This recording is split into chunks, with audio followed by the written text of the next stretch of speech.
My name is Scott Joplin, and I'm going to draw my life. Okay, so I was born sometime in the latter half of 1867, but nobody knows exactly what date I was born because my mom is not very good at remembering dates. I was born the second child with an older brother, Monroe, and eventually ended up with 4 younger siblings, Robert, William, Myrtle, and Ossie. My mother, Florence, was born a free woman in the state of Kentucky. She married my dad, Gills, who was a freed slave from North Carolina. When I was a young boy, my family gave me a basic musical education.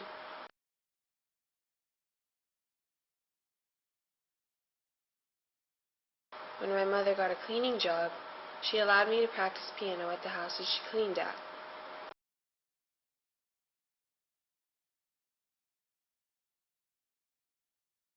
When I was 11, a nice German fellow by the name of Julius Weiss offered me free lessons on piano and tutored me until I was 16.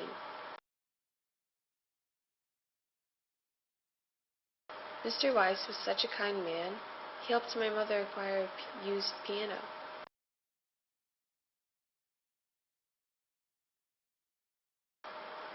Sometime in the early 1880s, my father left us for another woman. That was very hard on my mother, so I started working on the railroad to support the family.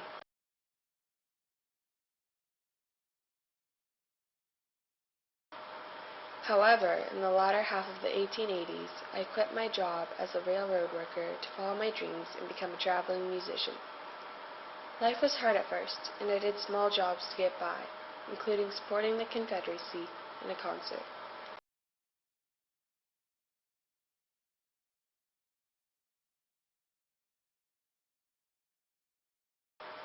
In 1894, I arrived in Sedalia, Missouri, and was forced to live with the family of Arthur Marshall due to my limited wages.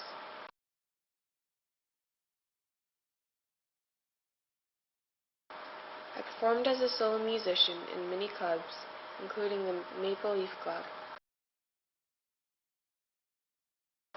To earn money, I began tutoring several boys in piano, including Arthur Marshall and Scott Hayden. When I left Missouri, touring with my singing group, 2 New York businessmen published my first 2 works, Please Say You Will and A Picture of Her Face. These didn't become very popular. In 1899, I came back to Sedalia and married the sister-in-law of one of my past students, Scott Hayden. Belle was a beautiful woman, and I was happy that I'd married her. Later that year, after many failed attempts, John Stillwell Stark finally agreed to publish my piece, The Maple Leaf Rag, which became a huge success. After that publication, I became known as the King of Ragtime Writers. In the early 1900s, I moved to St. Louis with my wife and we had a baby girl. Sadly, she died only a few months after birth. After that, life with my wife became hard and we eventually separated.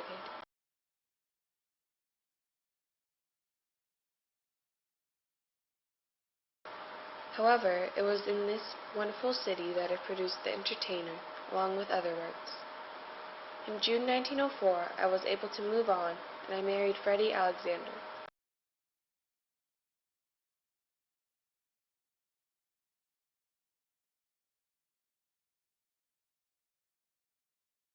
Less than 3 months into our marriage, my dear Freddie died from complications of a cold.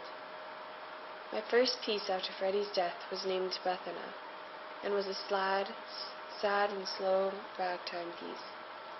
After moving to New York, I met Lottie Stokes and married her in 1909.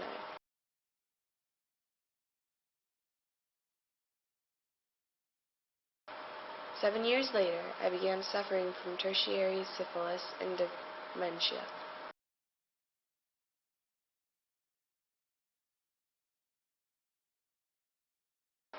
In January 1917, I was admitted into a mental institution and died there on April 1, 1917. I was buried in an unmarked grave, and my death was not reported in the newspaper because World War I was fast approaching.